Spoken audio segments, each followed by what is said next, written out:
This is 5.9, powers of products and quotients.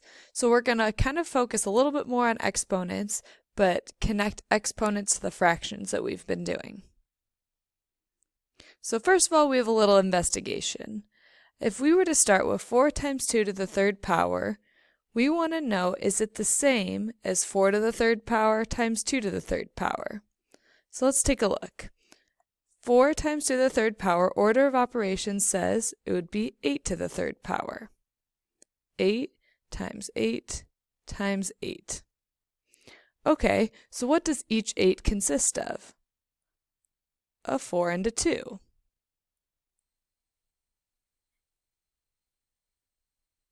So each 8 consists of a 4 and a 2, which means we have 3 4s and 3 2s. So from this little investigation, we can see that if we have something being multiplied inside parentheses to a power, we can give that power to both numbers that are being multiplied, and we'll get the same answer. This is going to be really important for when one of those is a variable. Then we can raise the variable to a power and the number to that power. So for example, this first one right here, 4x squared all to the third power, we can break that up. 4 to the third power and x squared. Whoops.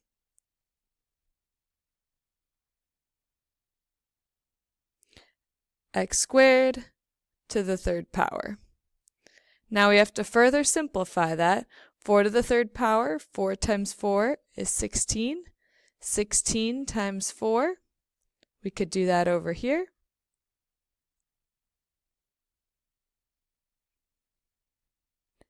We get 64. So now we have 64x. Remember from our last chapter, a power raised to a power, we multiply. 64x to the 6th power. And that would be our final answer. Now it gets a little bit trickier once we start adding negatives, as it usually does. So on this next one, notice that the negative sign is within the parentheses, so it follows the rule that we learned before. Inside the parentheses, even exponent is positive, odd exponent's negative. So negative 5 times negative 5, we're going to do negative 5 squared, x to the third power squared, and z squared. So let's go ahead and simplify all of that. Negative 5 times negative 5, positive 25. It is in parentheses. X to the third power raised to the second, we multiply. X to the 6th. And then z squared we can leave as is. Now let's look at how this next problem is different. We still have a 5 and we have a negative sign, but now the negative sign is outside the parentheses. Whenever it's outside the parentheses, we know that our final answer, we're just going to tag on that negative sign. Basically, we can look at the problem without that negative sign and just add it on at the end. So here we have just 5 squared, x squared, and y to the 4th, all squared. So our final answer, 5 squared, let's put it by the negative sign. X squared, we don't have to do anything else with that. And power raised to a power, multiply the exponents, y to the 8th. Go back and watch any of these examples again. The next investigation we need to do is when we are taking a fraction to a power. So here, 4/5 to the third power. 4 over 5, 4 over 5, and 4 over 5. Notice what we have. 4 to the third power over 5 to the third power.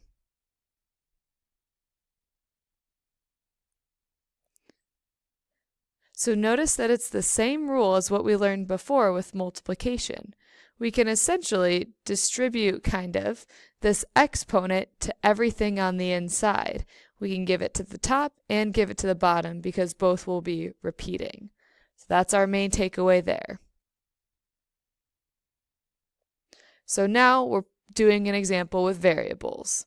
So the first one here, we would have to do 3 squared on the top and b squared on the bottom. Now we just need to write our final answer. 3 times 3 is 9. B squared just stays b squared. And we have our final answer. Now it gets trickier when there's more to it. So let's take a look at this first one. Notice we have a negative sign inside the parentheses. So we know our final answer, due to it being an odd exponent, is going to be negative. Or you can think about it as negative 3 r squared over 2. Remember, you could put it with the 3 or with the 2, but not on both. So now let's actually go ahead and simplify. We're going to give the 3 not only just to the top, but also to the bottom. When we give it to the top, that means it'll go to everything on the top.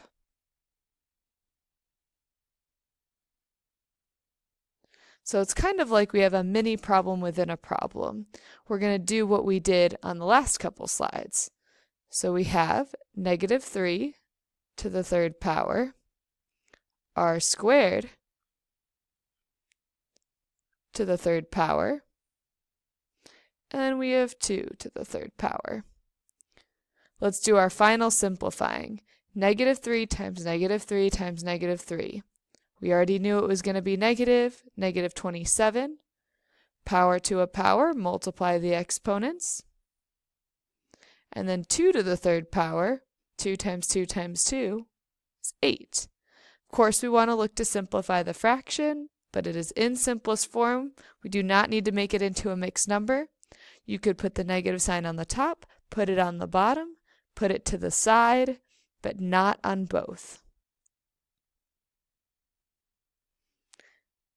Now let's take a look at this one. Again, we have a negative sign inside the parentheses. This time we have an even exponent. So that means it's going to be positive answer. Let's go ahead and this time put the negative sign on the bottom. So we have x to the fourth on top, and in parentheses, negative, no parentheses here, because we have already put our exponent in. So we should have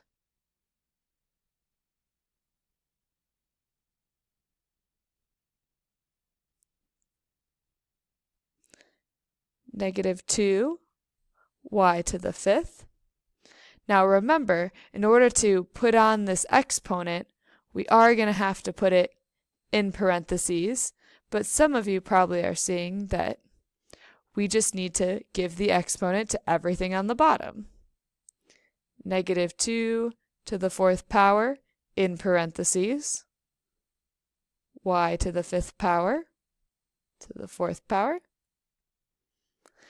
X to the fourth still stays on top. Negative 2 to the fourth power. Remember, because it was in parentheses initially, the negative sign is not on the outside.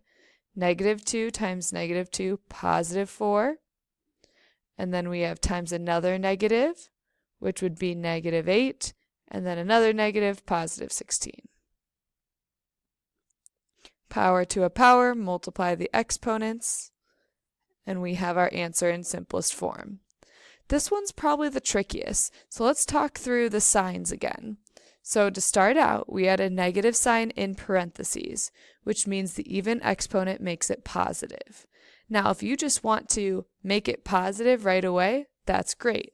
I put the negative sign on the bottom just to reiterate how that works. We raised the top to the fourth power, and we raised everything on the bottom to the fourth power, including the negative 2, because I put the negative on the bottom. Negative 2 to the fourth power, this time in parentheses, because the problem was originally in parentheses, and raised the y to the appropriate power. Watch it again if you need to further see, especially this last one.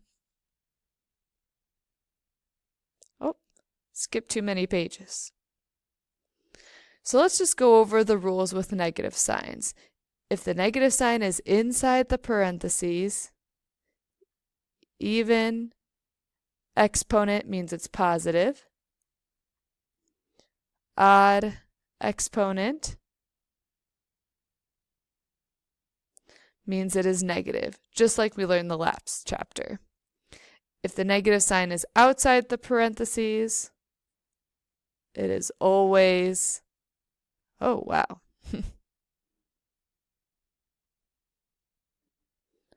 always negative. Here are your 2 exit pass problems, and we'll talk about them tomorrow.